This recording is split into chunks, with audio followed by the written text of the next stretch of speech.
Kumusta ang lahat? Muli ito ang inyong Auntie G or Miss Grace. Magbabahagi lamang ako sa inyo ng ilang kaganapan nito lamang nakaraang Huwebes, ika-15 ng Agosto, 2024. Ito ang Certification Day ng mga nagtapos sa iba't ibang kurso ng technical dito sa Pasig Institute of Science and Technology.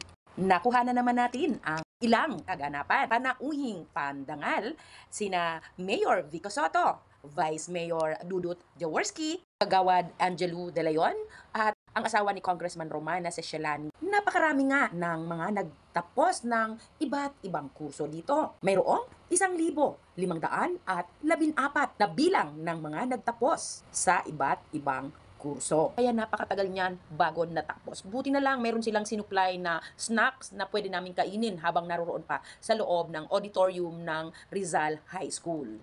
At ang pinaka-exciting at magandang balita ay mayroon silang ibinigay o regalo na cash incentives. Starter pack ang tawag nila dito.